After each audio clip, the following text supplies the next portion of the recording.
I just clicked the line. There we go. Good. Yeah. Okay, Father, thank you for another day, for life and breath from you. We thank you that we are your adopted sons and daughters, that we get to live under your protection and provision. And so we thank you for your goodness. Thank you for loving us so well. I pray for this call right now that it would be helpful and encouraging to each person with whatever they need today, with whatever they need to hear. So you know those things. And so I pray you would lead our thoughts and questions and comments and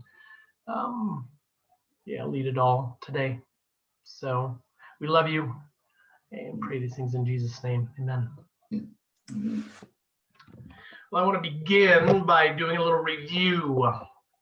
See if you remember anything from a month ago or 2 months ago. But basically review and give, could either be some of the big ideas we've talked about or just things that were important for you, things that you really took away from it. So I'd just like to hear some of those and maybe comment on a few of those.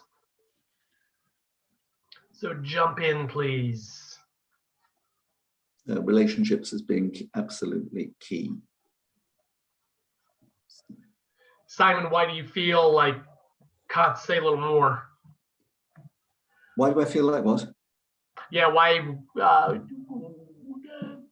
tell me why that was important for you or memorable for you, or...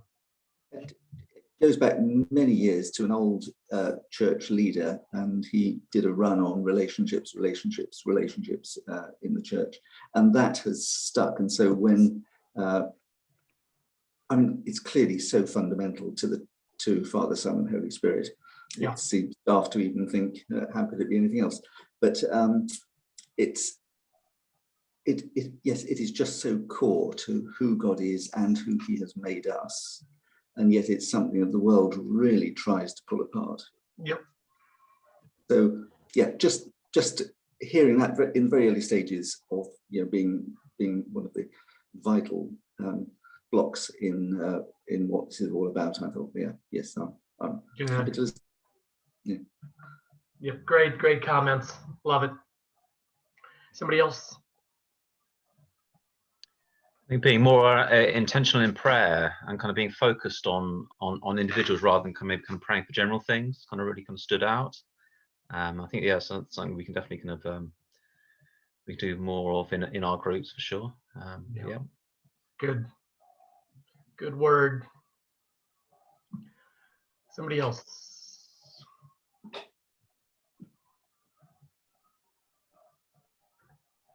Dependency on the Holy Spirit, and just the Trinity, and that everything that we do is a supernatural strength rather than conjuring up. So our love for one another and our love for others is out of our dependency on Him. Yeah, great. Yep. So, and even connecting what Simon said with what you just said, it's relational, it's relationship, but it needs a supernatural dynamic in it all. Obviously with the Trinity, but also even with us personally as the church, as family.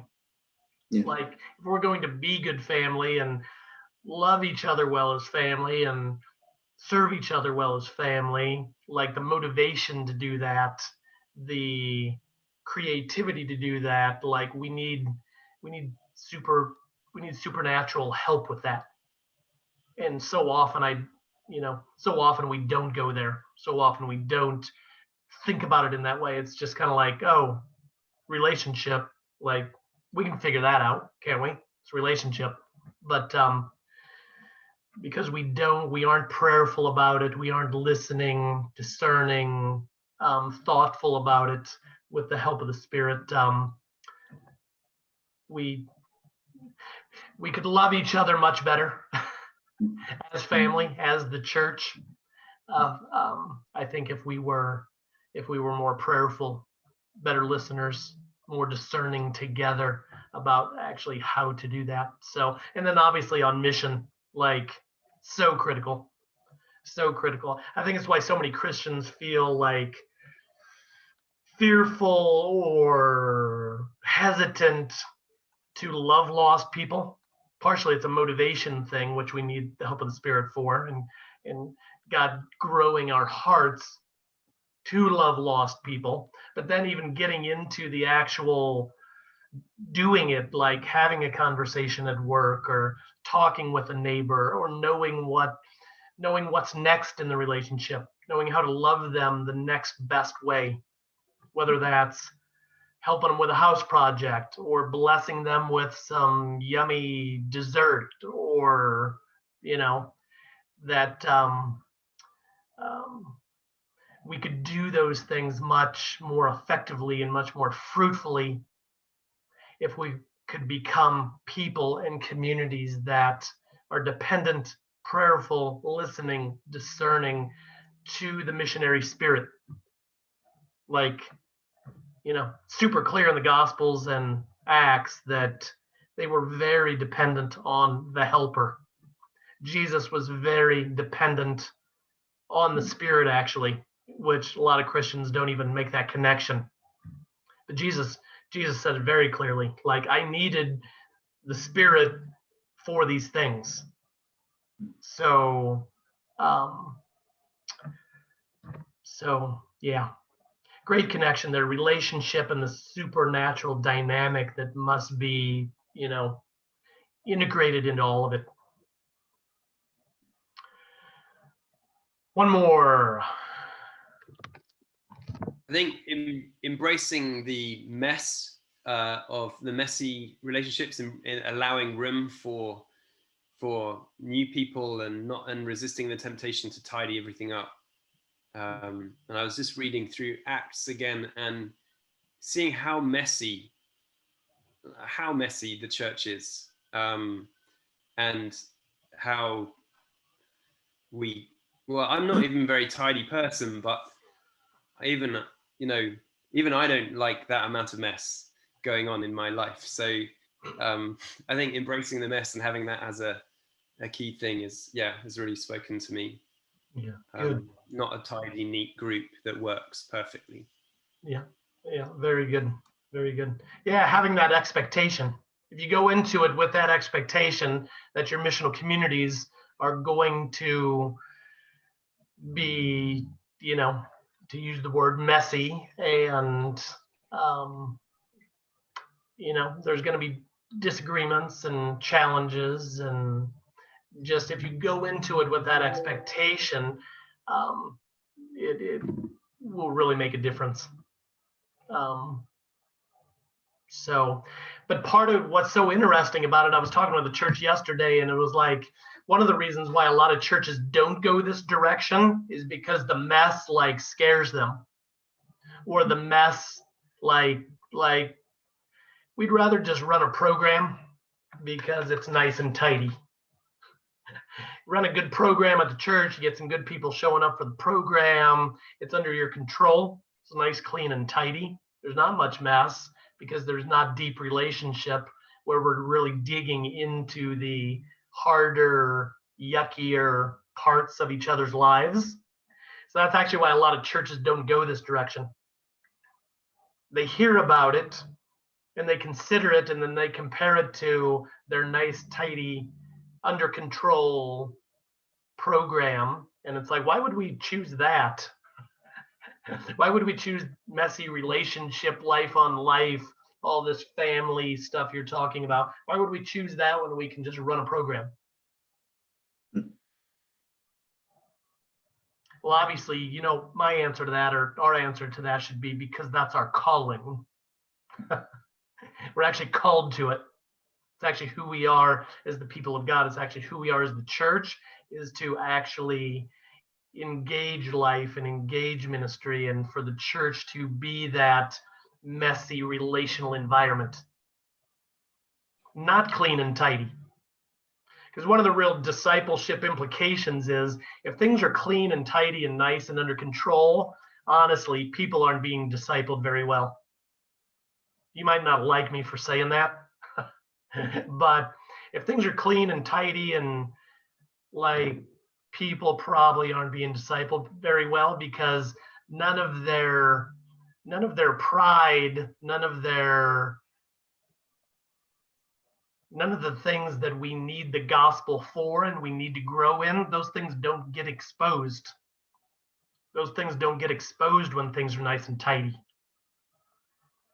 It's actually in the mess, it's in the challenge, it's in the conflicts, it's in the disagreements, it's in the different opinions, it's in those things that we see where we all need to grow, and we need to submit, and we need to sacrifice, and we need to extend grace.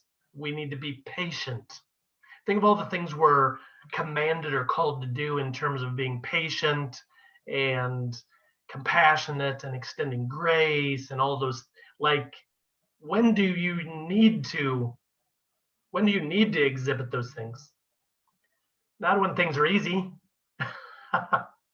You don't need those things when things are easy. You need those things when there's difference of opinion and difference of schedule and different personalities and different giftings, and it's in the differences that we need to experience and exhibit many of those things, the fruits of the Spirit: peace, patience, kindness, goodness, faithfulness, gentleness, self-control.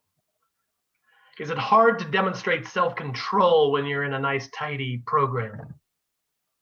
Not at all, right? So you don't need any self-control there. It's like the thing's easy. Thing runs like clockwork, and then you go home. There was no need for you to demonstrate any real fruit of the Spirit there. But when you get into life on life and life as family and deep in DNA type conversation and on mission together with broken people that are angry and hurt and fearful and depressed and all of that, wow, that's when you need the supernatural help of the Spirit, and that's when you need to be demonstrating the fruit of the Spirit. So sorry, I was preaching a bit. Well, hey, great comments. Love all those things. We can come back to any of that at any time if you want to comment or question. So, but today I want to move us to a couple new aspects. I asked you to look at two different documents or two different resources. One of them is called 3 Essential Discipleship Structures.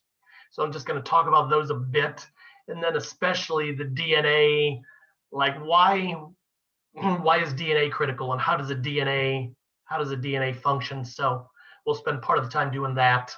And then anytime questions, comments, put them in the chat. Mark is monitoring that, so he will let me know if you want to stop at any point to ask a question. Okay, but so those. Let me comment on that idea of three essential structures. Okay, and actually, in that resource, I called them structures. I actually want you to, in your mind, rename or use a different term, because really it's less about a structure. Those are really 3 relational environments. 3 essential relational environments. And I'll add another little note to that, and 3 essential relational commitments. So relational environments, relational commitments. But hopefully as you looked at that, okay, you saw a difference in them. Each of them obviously is different, but each of them is essential because they accomplish things that the other can't.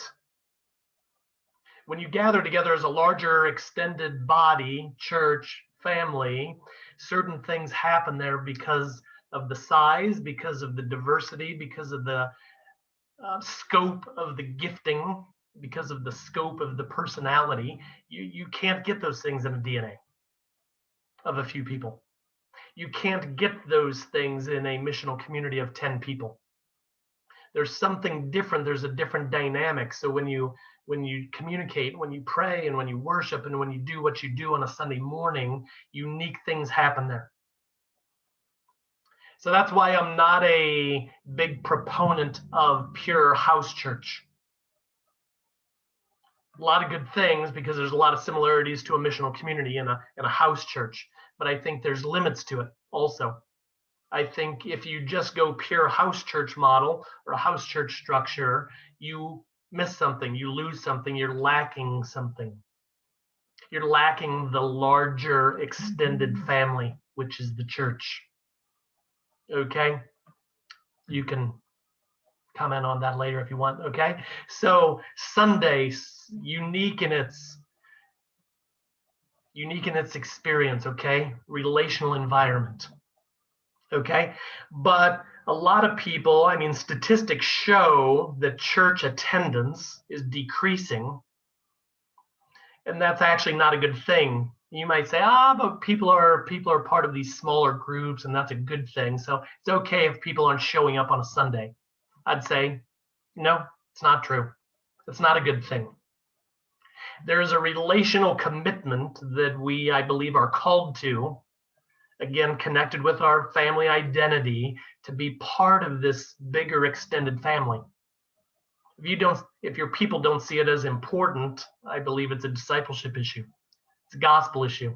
It's an identity issue. So you have to talk about that with your people regularly. Sunday is important. It is important for the larger extended family, which is the church, to gather. In some parts of the world where there's challenges in that, it might mean two smaller churches sometimes meeting together. But to get that larger extended family relational dynamic, okay? Then let's go the other way. DNA, okay? Why is it essential? Okay, what's this? You may be saying, what's this small thing? 3 men, 4 women together. Sounds good, but is it essential? Absolutely. And I feel, from my experience now, and especially under COVID, now more than ever, like I would die on this hill. Like DNA is absolutely essential.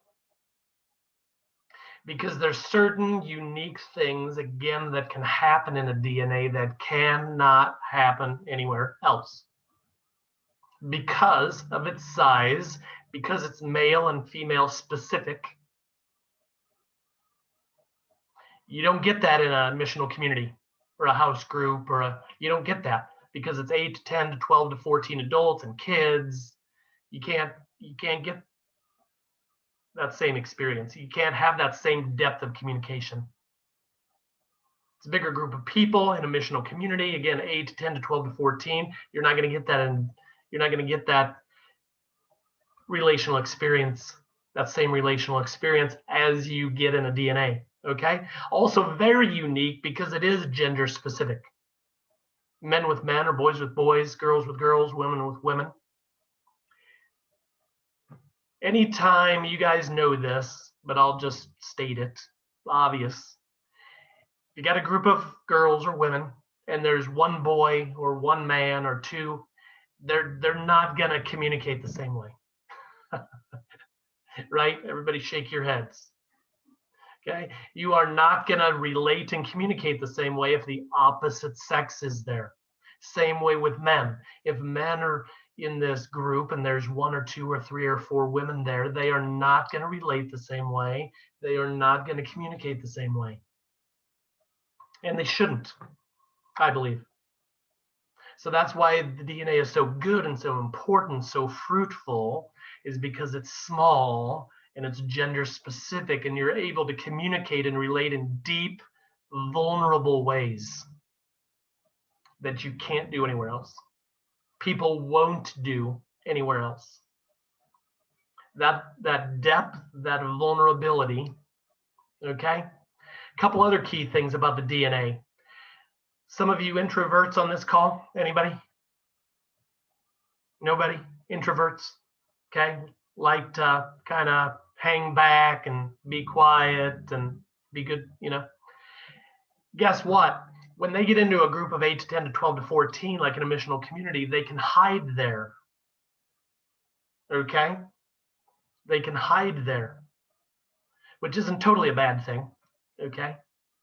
It's kind of what just the reality of introversion, but in a DNA, they can't, which is a good thing. They must talk. It's going to be very uncomfortable if you have 3 women together, 4 women together, and one of them is silent for 90 minutes to 2 hours. Okay? It can be very awkward. So it forces, in a good way, the quieter people to learn to engage appropriately, to learn to communicate in certain ways, to learn to ask questions, to learn to tell their story, to learn to respond to questions. So as crazy as it sounds, DNA actually teaches people, introvert or extrovert, it teaches them to talk in healthy ways, communicate in healthy ways, and teaches them to grow in their gospel speaking. So not just talking about life or boys or sports or politics, but actually learning to speak in a gospel way. A lot of churches I talk to, it's like, how do we train our people in becoming more gospel fluent and being gospel speaking people? And the big answer is, well, they got to practice. You can't just do a training thing or have them read a book, or they've got to practice. We've all got to practice. If you're going to grow in that, you've got to practice. Well, where are you going to practice? Where are you going to learn to become more gospel speaking? You do that in the DNA primarily, because it's small and everybody gets to speak a lot and everybody needs to speak a lot for the DNA to function in a healthy way. So it's one of your best training grounds. Okay. I was talking with a church a couple days ago, and it was cool. The connection they made, it was like, seems like the DNA is also like a leadership pipeline. It's like, absolutely. Absolutely. I hear churches recognizing this more and more. It's like, if we can get most of our people or all of our people into a DNA, that's actually going to be the front end training and leadership development for our people in terms of discipleship. Because what's happening in a DNA? It's, in a sense, pure, it's pure discipleship. You're talking about life in deep, vulnerable ways, and you're bringing the truth of Scripture, the Bible, the gospel, to bear on life. And you're holding each other accountable. And you're helping each other make progress. Like that, what more, like that's kind of the essence of the definition of discipleship, becoming more Christ-like. So the DNA is the most robust, the most intensive context for that to happen. Okay? So at this point, you might be saying, man, you made Sunday sound great. And you made DNA sound great. Like, doesn't seem like we need these missional communities, do we? Like, why do you need that too? Well, for mission. It isn't just mission, it's family and mission. But as a priority or as a primary thing, it is the primary context to go together on mission. Okay? Because of its size, because of its diversity, because there are men and women, because there are younger and older people there, because there are kids around sometimes. It is the ideal environment for mission. It has capacity, it has diverse gifting, it just has more of all of that you're not going to get in a DNA. And then it's small enough and flexible enough and mobile enough that can never happen in a larger group of, say, 30, 40, 50, 100 people. Okay? And you know that it's the primary context where we host meals and game nights and movie nights and parties, and we serve and we do all those things because it's manageable even logistically. Like from a practical level, you try to do some of those things, a game night, a movie night, a meal, you try to do that with 25, 30, 40 people plus kids. Honestly, that's like a nightmare. At least it is for me. When I hear that, like the logistical dynamics of that are very difficult. Okay. But with that smaller size of 8 to 10 to 12, maybe 14 adults, you can actually fit them in your house. You can actually fit them in your apartment. You can actually fit them in your backyard. You can actually go to a park and it's a manageable, reasonable, relational size. And that size of group and relational dynamic is also more accessible for younger leaders or growing leaders to be able to lead something like that. You start talking about something bigger, like 20, 25, again, 30, 40, 50, 60, like the leadership skill that it takes to lead something like that is pretty significant. A lot of people don't have it. A lot of people never will have it, actually. They just don't have that leadership capacity. But somebody can lead something with 8 to 10 people, especially when they're doing it together as a shared leadership team. Like 8 to 10 to 12, like I could do that. You know, Joe, how old are you? 16, did I hear? That's awesome. Joe, 16-year-old, he could do that. 2 other friends, he could lead a missional community of 8 to 10 to 12 teenagers. And I actually did this for years, Joe. Maybe we could talk about that on another call. We basically formed missional communities with teenagers and university-age students that were missional communities. And we did it in numerous cities all over Romania, and we saw incredible fruit from it. And so, very possible. Point being, we had basically teenagers and uni students leading these younger missional communities. They could do it. It was reasonable. If we asked them, okay, you guys need to lead something with 50 people. Wow. 50 people, that's too big, that's too hard, that's too complex. 40 people, that's still too big, too complex for a lot of younger leaders. Okay, how about 10? Oh, we could do that, especially if I got my 2 or 3 people around me helping lead this thing. But it's the same way with adults. If you talk about that size, leading something that size, most adults can do it across the world. Less educated, more educated, younger, older, doesn't matter, rich or poor. Most adults can lead something that size if they're doing it together with 3, 4, 5 other adults. Does that make sense?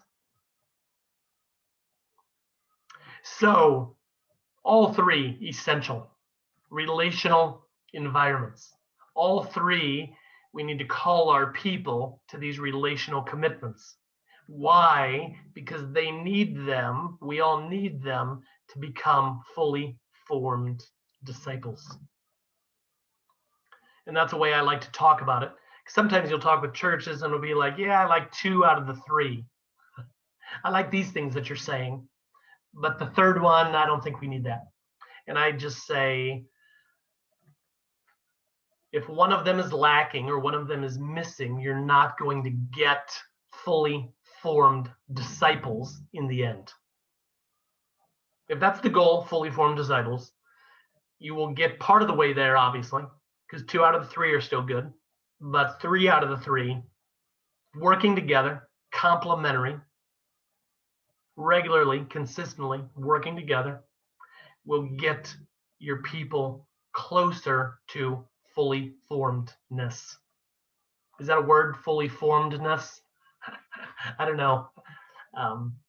So comments, questions to all that, and then I'll get into a little more DNA specific.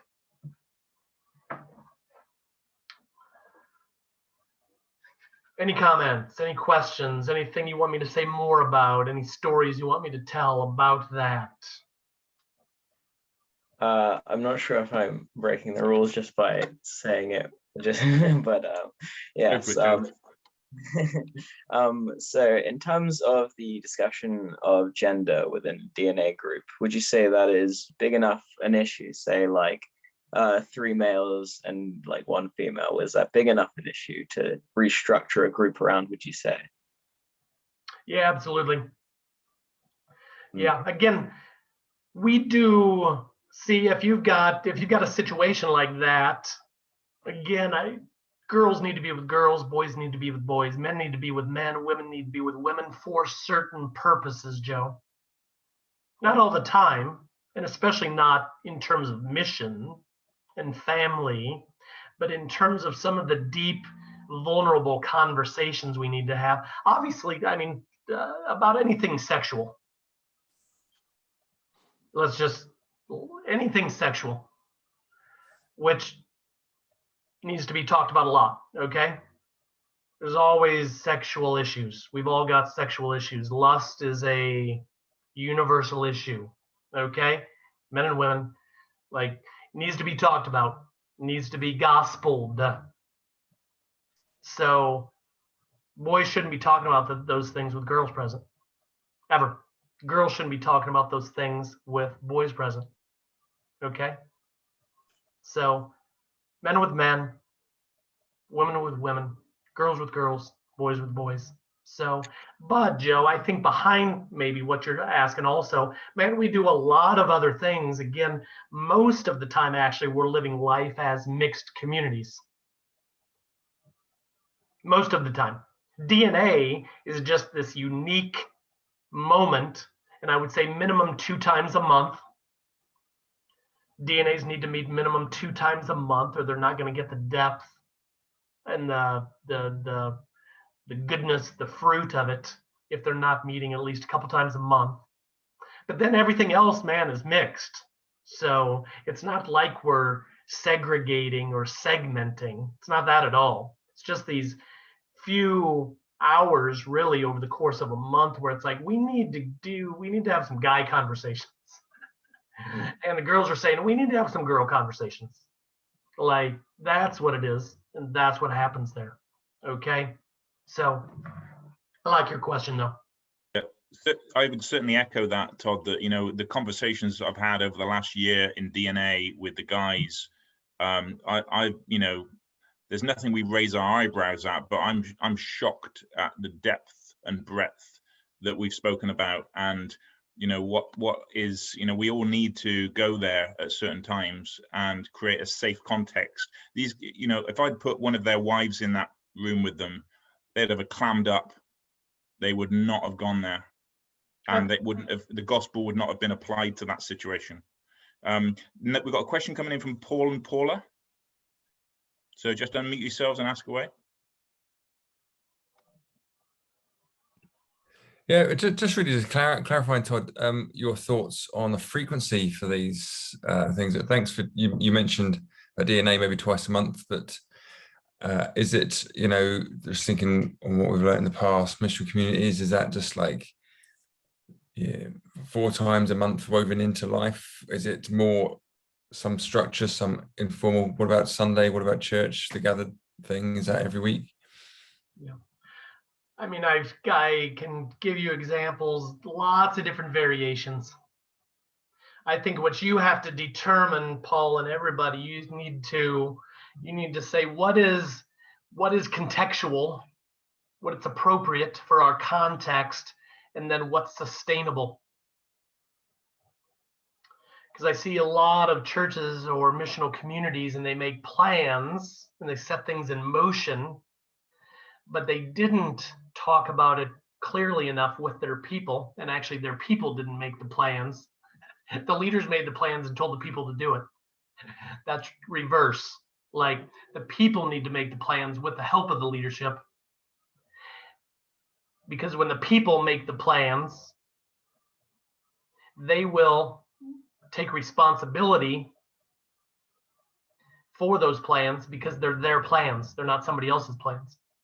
But also, when they make the plans, they get to speak into what's sustainable for them. I was talking, where was that? I was talking with a group yesterday, and they were saying, man, what about seasons? People go through these different seasons, having a baby or changing jobs, or could be even the weather seasons. Our year is set up in seasons, and people's lives are set up in seasons. where sometimes you have more capacity, sometimes you have less capacity. That needs to be taken into account.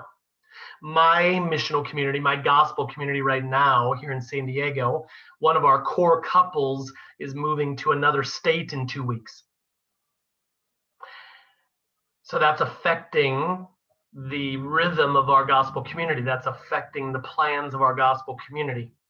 Okay, another core couple of our gospel community right now, she is very pregnant with their 4th child. And because of that, she's very sick. Okay, so she's nauseous all day, every day, unfortunately. Okay, so they as a couple, what kind of capacity do you think they have right now? Not much. They're in survival mode. They've got 3 kids under the age of 6 and a mom who's nauseous all day, every day. Okay, so they as a family and we as a gospel community need to take all that into account and say, what is reasonable, what is sustainable right now for us as a gospel community? So we're always adjusting. So to your question, or Paul, frequency is going to be determined by taking all of those things into account. But you need to sit down with the core leadership of each of your communities and say, what do we feel called to? What do we have capacity for? Big questions. What do we feel called to? So what and who do we feel called to? What do we have capacity for? And you make your plans, you make your monthly calendar, you set your monthly calendar in light of how you answer those questions. So as an example for our gospel community right now, again, your question, Paul, we're doing DNA twice a month for men, twice a month for women. That happens on Wednesday nights from 8 to 10 p.m. because that's what works for us because we all have a lot of kids. And then we're doing 2 what we call family meal nights each month. So not 4 times a month, 2 times a month. Those are happening on Sunday nights because that's a good window of time for everybody. It doesn't have to be for all of your communities. For our community, Sunday nights from 5 to 8 p.m. is a good window of time, good amount of time for our family meal nights. And then we've got 3 or 4 other scheduled things in our monthly calendar. And those scheduled things would be mission related. So those would be things like game nights and movie nights and park nights and beach days. Sorry, we've got a beach and we've got good weather, so that's a regular rhythm is our beach days. So we've got those locked into our calendar, Paul. 2 family meal nights, the DNA times, and then those mission experiences. And the game nights, the movie nights, the park nights, the beach days, every time we organize one of those, our non-Christian friends are being invited into those because it's primarily for them. DNA is primarily for us as family. The family meal nights are primarily for us as family. Though occasionally even some of our meal nights, we will, depending on what's happening relationally with some of the non-Christians around us, we will invite them into those nights as well. So if you get those kinds of things locked into your schedule, you can organize the rest of your busy life around it. But I find that a lot of churches, a lot of communities don't lock those types of things into their schedule. And then all the busyness of life just dominates it. All the busyness of life just crashes in, and people feel like they don't have time and they don't have space. They don't have capacity for DNA or mission or family meal nights because they let 10 other things compete with it. But if we start our monthly planning with those things locked into our schedule because we believe we're called to it, because we believe that's what it looks like to be faithful and obedient to our identity, it makes a world of difference. That's where you start planning your month, with those things locked in, and then other stuff gets planned around it. Okay? Okay, we got a question from Simon. Yes, so presumably Sundays and Yiska next. All right. So presumably Sundays are in that pattern as well. Yeah. You just haven't mentioned them. Yeah, sorry. Yep. Well, our church gathers most churches I work with gather every Sunday morning, some Sunday evening, some Saturday night, but ours gathers every Sunday morning from 10 a.m. to about 11:45. Yeah. Even under COVID, actually, we never missed a Sunday because, again, the weather is good here, so we couldn't gather inside, so we gathered at a park outside. Yiska? Okay, I would like to have a little bit more understanding of these three essential structures you were talking about. So would it be the church, one of them, the Sunday meetings, and then the DNA, and then the community mission? Would be the three, or how do you divide them? Yeah, those three. You got it. Got it. So the community mission is to the people outside, focus on the outside, and the DNA is inside, and then the church is the full. Okay, cool. Got it. Yep. So Sunday, again, is primarily for the family, but you always get non-Christians or nominal Christians showing up on Sunday mornings too. They find your church on the website, or who knows, lots of ways God leads people to Sunday mornings. So Sunday mornings on one end, DNA's on the other end, also for the family, because that's where we're going to the deepest places in each other's lives. It's through the DNA. So family, then the missional community, or whatever you call it, your family groups, your home groups in the middle. But that's the primary relational context for this group of people to experience family, and then family together on mission. Yeah. Mm-hmm. Great. Okay. Question from Emily. Where's Emily? Or Alex, or Matty, or Evie. I don't know which one's got the question. The couch people. It's my question, actually. Yeah, sorry. Yeah, so a lot of missional communities, I think, here are part of a larger church that not everyone is part of a missional community. Some people are interested in it, some aren't. So for Sunday gatherings, is that specifically for the missional communities in the area to go to and have a gathering with themselves, or is that for just joining the rest of the whole church, even if they're not in missional communities? Yeah, with a larger church, especially a church that's transitioning in this direction, what you just described is the reality of it. Okay. But how I coach existing churches that are moving in a more missional direction, moving towards a more missional community structure, from the front, from the pulpit, every Sunday, in some form, they need to be encouraging and casting vision for these things. I mean, if we have the biblical conviction that these things are true, we've got to talk about them week in and week out. And not talk about them like in an optional way, but talk about them in a Jesus expects these things way.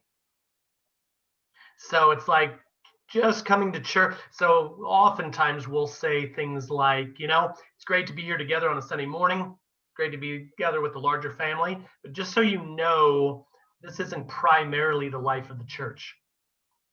This is just a simple gathering of the church. The primary life of the church actually gets lived out every day throughout the week in smaller communities as we live like family on mission.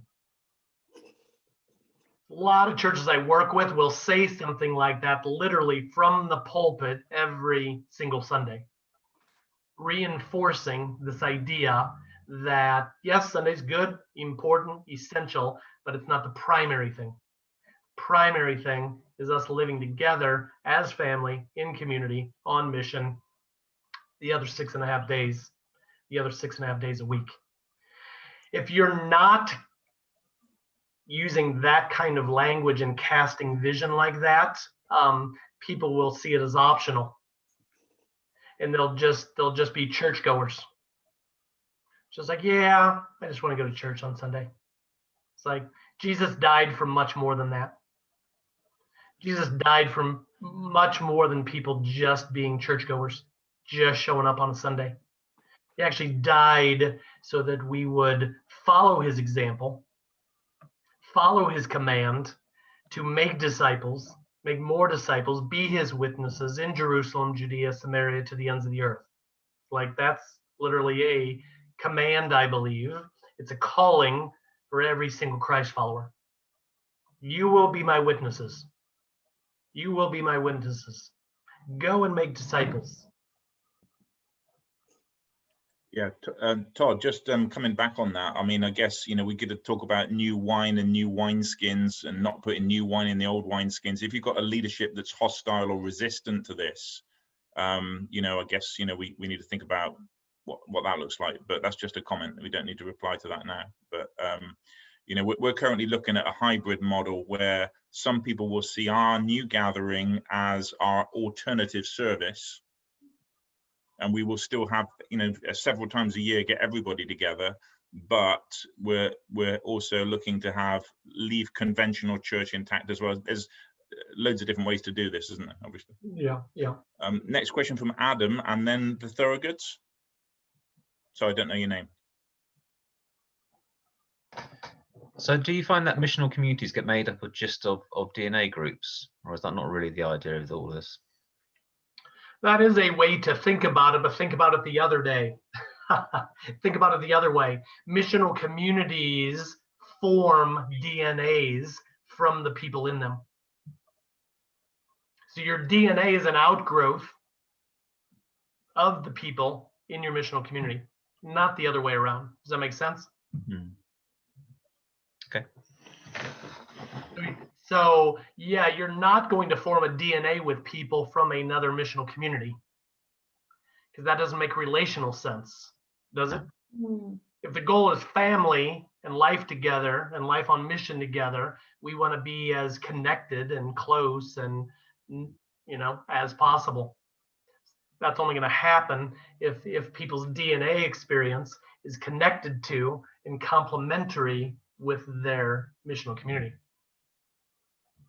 And there's really no way, there's no reason, again, I've worked with churches all over the world, there's really no reason to do it different than that. When I have seen churches ask that question, it's usually just honestly because you've got some selfish people that say, oh, I want to be in a DNA with my two best friends over here. It's like, yeah, that's not how we, it's not how we understand the gospel. It's not how we understand relationship. It's not how we understand family. You don't make choices based on who you like, or you don't make choices based on selfish considerations. Primarily, I would say, not completely, but primarily we form our missional communities around either proximity, where people live, because to live like good family, you need overlap of life. The only time you're not going to base it on proximity is if there's a very strong affinity. So Joe might be experiencing that sometimes with a group of teenagers or young adults or uni students. They might not live in the same proximity, the same part of the city, especially if it's a big city. But because of some affinity, they're part of the same club, part of the same sports team, part of the same music group, part of the same whatever, friend group, they have a lot of life together. They live a lot of life together that is not based on proximity. But I would say about 75% of the time, missional communities form around geographic considerations. About 25% of the time around affinity considerations. Cool. Next question. The Thorogood. Sorry, what was your name? Yeah, Peter.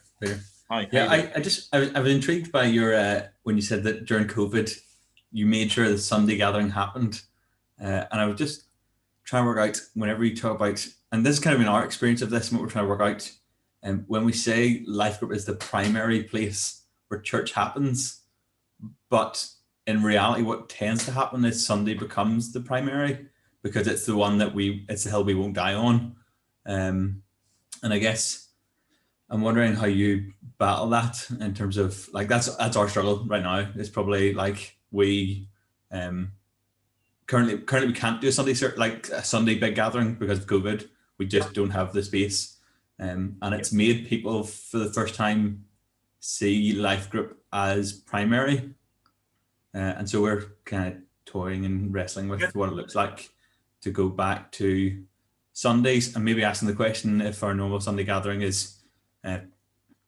maybe more often small groups rather than and actually making Sunday the place where our missional community happens, because that's where people have kind of got earmarked for church. Do you know, like normal people that they're like, oh, we go to church on a Sunday morning. I'm wondering how, is it a reality for you when you say it's primary? Like during COVID, whenever you said, oh, the Sunday gathering happened, did missional community still happen, or is it did? Yeah, absolutely. Our gospel communities definitely, like you said, even though we were gathering on Sundays, still became even more primary, I would say, because people needed the emotional, relational support because there were so many COVID restrictions and the lockdowns. And so those again, you heard me say it's a relational commitment. Your DNA, you're deeply relationally committed to those 2 or 3 people in your DNA. But you're also committed, relationally committed, like family, to your missional community. And so I saw our people really needing it even more under COVID because of how many financial challenges, emotional challenges, physical challenges, job challenges came up because of the COVID circumstances. So, and what happened to your like nominal people, I guess, throughout that process? Did they disappear? Do you have nominal people? Like, I guess. Oh yeah. Some of them did, and some of them have still not come back, or partially because they, didn't. They didn't feel like they should be gathering with anybody anywhere, and so those were most of the people that we haven't seen, for some months. But even with nominal people, again, life's hard for most people. Life's got lots of challenges: job challenges, marriage challenges, parenting challenges, financial challenges, sexual challenges, all those challenges. People need community. Yeah. Do you sorry, last question then, I really am going to go. Do you I guess the Sunday gathering is the question then I have in terms of where community fits into that. I guess there's extremes. I was speaking at a church on Sunday and covering for a minister, and I watched one lady walk to the church on her own, sit in her pew and walk away on her own and didn't speak to anybody. And I kind of had forgotten that version of church does exist for some people. We're not there. Our church is definitely better than that. But on a normal Sunday morning, we wouldn't, within a Sunday gathering, discuss the Bible as a group.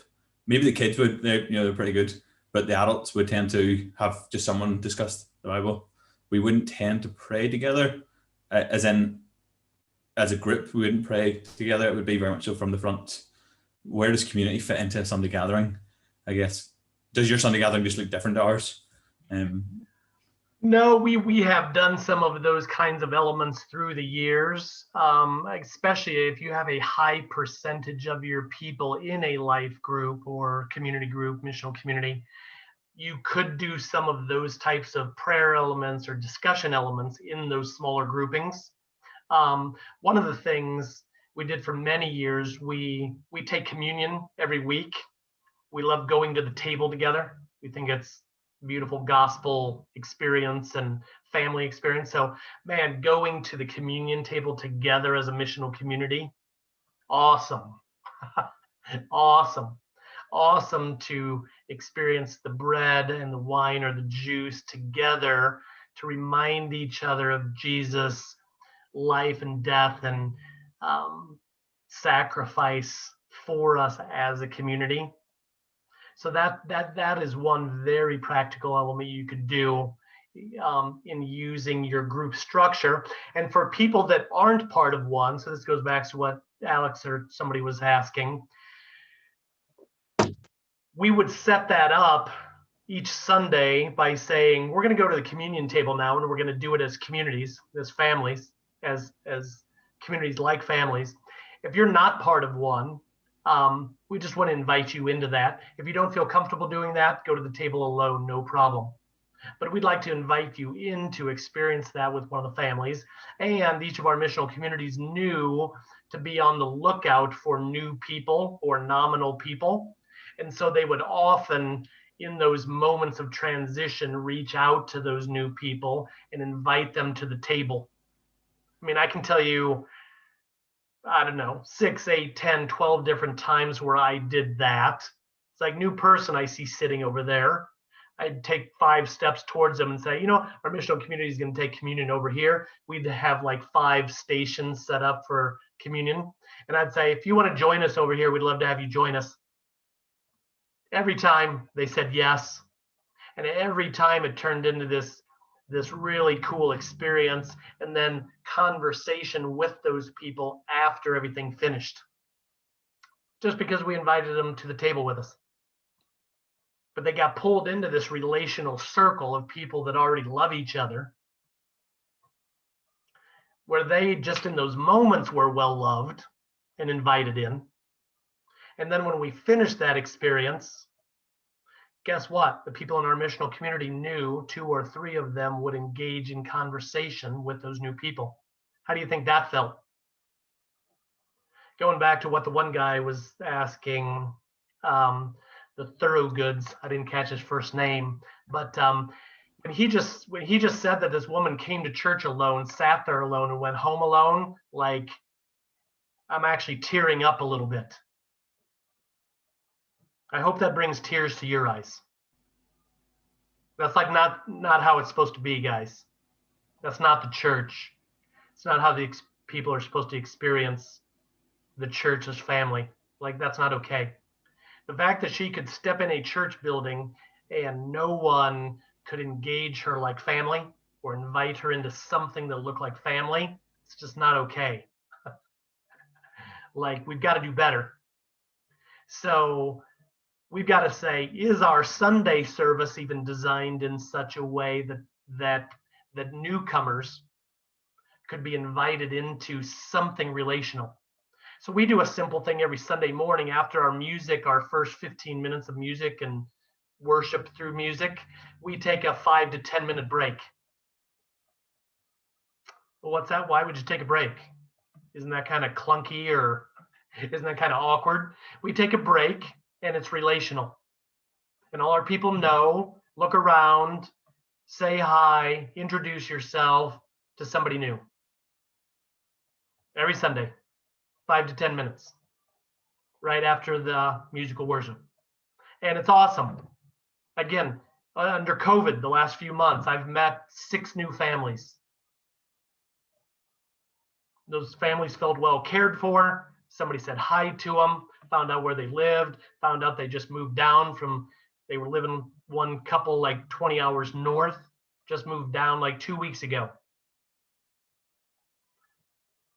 That's what family looks like in a practical way on a Sunday morning, where you're creating space for people to be loved well. You're creating space for that woman who showed up, for somebody to introduce themselves to her, get her name, find out where she lives, find out if she's got family in the area. So yes, our Sunday, this is integrated, this is complementary, guys. Your Sunday should not be this big, formal, non-relational thing. Sunday mornings, you got to say, how can we be good family even in this 200-year-old church building? You've got old buildings there, older than ours. How could you do that in a very old church building on a Sunday morning? Still be very relational, look like family. And then for sure, everything we do in our missional communities feels like that. So people get invited into our homes or to the park or to all these different relational spaces. And we love them, we serve them like family. Newcomers, love them and serve them like family. So Sunday, missional community or life group, whatever you call your groups, and DNA. It's an integrated relational thing. Three relational environments, 3 relational commitments you're calling your people to, because we all need it to become fully formed disciples. So, Todd, we were talking yesterday about the distinctive of DNA as primarily an identity thing. You know, this has been the big revelation to us that, you know, mission isn't just something we do, it's someone we are. good. You know, hospitality isn't something we do, it's who we are. Good. Serving isn't something we do, it's someone we are. And you know, I just wanted to kind of seek your input on this, really, because one of the things we have a problem with is time. Everybody's busy, we're all busy, I get it. What are we busy doing, you know? And when we met in Birmingham a couple of years ago, you shocked me to the core, really, when you said, yeah, that's a gospel issue. You know, and I think, you know, when we initially approached this, how do we slot this in? How do we find a gap in our diary to fit all this relationality in? And of course, it's the wrong mindset, because we're trying to find a gap rather than opening up our whole life, which sounds like, you know, terrible, bad news. Oh my goodness, my life's going to be over if I do this. You know, so I just wonder if you could speak into that a little bit about how that's a gospel issue, and how that relates to, you know, my first point. Yeah. I think you articulated it well, even in what you said, Mark, that we call it a gospel issue because the gospel gives us, again, it gives us an identity. As sons and daughters, as image bearers, we're supposed to live life increasingly like God. Okay? We're co-heirs with Jesus. We're all of that. So our lives are supposed to increasingly look like that. Increasingly become that. So hospitality and opening our homes and our refrigerators and even our new big refrigerators, Sue. Opening our refrigerators is a gospel issue. Okay? We're supposed to be the generous, compassionate, hospitable people with our homes and our stuff and our tables and our food and our refrigerators and all of that. But that flows out of our identity and our calling. So at all 3 of these levels, Sunday and how we experience Sunday missional community and how we live as a family, generous, hospitable, open, vulnerable. And then in DNA, like why is DNA so critical? Because we, in being like God, are called to be open and vulnerable and honest with our lives. So DNA is just one more expression or one more experience of our identity that looks like healthy family. DNA is really just an aspect or an expression of a healthy family, where Joe with 3 other guys or 2 other guys is getting deep into each other's stories getting deep into each other's stories so you know where the broken places are, you know where the hurt is, you know what the sources of anger and pain and fear and anxiety, you know what the sources of those things are, so you can bring the truth, and the truth as healing and restorative to those broken places. So that's why we call it gospel living. It's our identity, it's our calling to have that quality of relationship. Maybe that's a good way to say it, Mark. It's a quality of relationship that has depth and vulnerability and consistency, where you, like with your DNA, so Simon, you and 2 or 3 other guys, you're like, we're going to war together. We're going to war together to become fully formed disciples, to become more Christ-like. We're in this battle, and it is a battle. You guys know it's a battle, spiritual battle, it's a worldly battle, but where we're going to war together, we're going to have each other's backs. We're going to do everything it takes to help each other grow up in Christ. So hopefully when you hear that, it's like, wow, that's a different relational quality. Yeah. That's a different relational commitment, like how you're talking. Going to war together, like that's deep, that's serious, that's radical. That's the point. That's what Jesus died for. He died for us to live that way. And if that sounds like a big drag, you know, you lose your life and Jesus promises that you'll find it. Along the way, he throws in the abundant life. So you have in these great parties and this rich experience of being alive, you know. Is there any other questions? Well, let me comment one thing. So you're in DNA with, and you're going to battle with people that you love and are having a lot of rich, abundant life experience with. Because DNA, again, is connected to everything else. So it's with your DNA, it's meals and it's parties and it's game nights and it's the beach and it's watching football, and it's like, doesn't that sound amazing? Mark, you said it might sound or feel like a drag. Like, to me, that's the opposite. It's like, so I get to be in deep, vulnerable relationship with men and then with women in the missional community that are living life in this consistent, abundant, relational way. That's full of good food and full of good parties and full of good football and full of good times at the park, full of good times at the beach.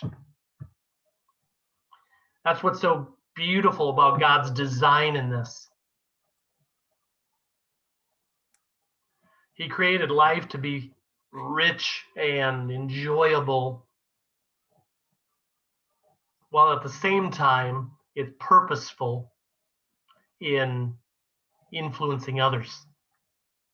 It's like, how cool is that? That you could have meals and parties and game nights and movie nights and beach and park, football, volleyball. You could do all that, but do it with intentionality towards this larger purpose, this larger kingdom purpose. His design is, yeah, awesome. Great. Any Yishka? Yeah. How big would be the DNA group? How many people should have really? 3 to 4 women, ideally, 3 to 4 men. Occasionally, maybe for a season, there might be 5, but 5 is getting a little big. Okay. What about if they are children? Do they have an adult with them, or how do you do? Well, DNA is not for children, and children are not in a DNA, though, again, for Joe and for teenagers, we do create something called like a mentor DNA, Okay, cool. where you might have 1 or 2 adults with 3 or 4 teenagers. So we call those mentor DNAs. The children, are not going to be present or around a DNA meeting, but they're going to be obviously fully integrated into our missional community, meal nights, game nights, movie nights, football. Kids are going to be integrated into all of those things. Okay, so the teenagers will be with a mentor, and that will be like a mentor DNA group. You say that for the teenagers, yeah, and you would have 2 or 3 with 1 or 2 adults, or would you put 1 adult or 2? What? One's fine. 1 adult, 4 teenagers. 1 adult, 3 teenagers. Okay. So. And with the youth, when they get to youth, do they have leaders still, or from when do they start to meet alone without an adult? That's kind of a youth ministry question. So our youth ministry approach to all of this would be that youth are going to be fully integrated into an intergenerational missional community in most cases. They're going to be part of a mentor DNA. And then like 2 times a month, we're going to do something fun that's social, relational, to meet that social need the teenagers have usually. So we're just going to have some adults help organize those social fun things we do twice a month that are going to be youth specific.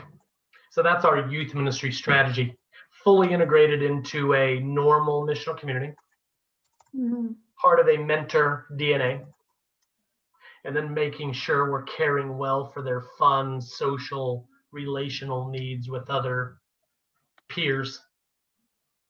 Okay. And when is the threshold that you are going to have somebody, actually a DNA with these adults? What is the age that you would have Probably them without mentors? Probably university. Okay. University age. I think in most cases when they hit university, they're mature enough that they ought to be able to form normal peer plus older adult DNAs. And do you have leadership? Do you have somebody responsible that is more mature to kind of support the group in the different things, or is all of them in the same structural level, Yeah. Well, again, that is what the leadership of each of your missional communities is going to help determine. Okay. Sure. Great. As we come into land, is there any burning questions from anyone? Great questions, everybody. Love how you're thinking and considering your context and thinking about the details. So very good. Hey, can I pray for you? And we will call it a night for you. Father, thanks for my brothers and sisters on this call and for the churches and ministries they're part of and for all the relationships they're engaged in. And Father, I pray that the things we talked about in this call would only help them to bear more fruit for your glory. Pray that they would be able to either start or strengthen new DNAs and new missional communities, no matter where they're at, whether they're in a small town or bigger city, whether they're teenagers or at uni. I pray that you would help them to see clearly what you're calling them to in all of this. So pray that you would give leadership to them. Pray that you would give strength and encouragement to them, and just clear next steps. So thank you, Father, that you've saved us and you've called us to this rich, abundant life with you on mission for your purposes. So Thank you. We love you and we pray these things in Jesus' name. Amen. Amen. God bless you all. Thank you very much. We're going to do this again next month, and we'll send you the details. Bless Thanks, you. guys. Thank Okay, you very bless much. you. Bless you. Bless you. Bye-bye.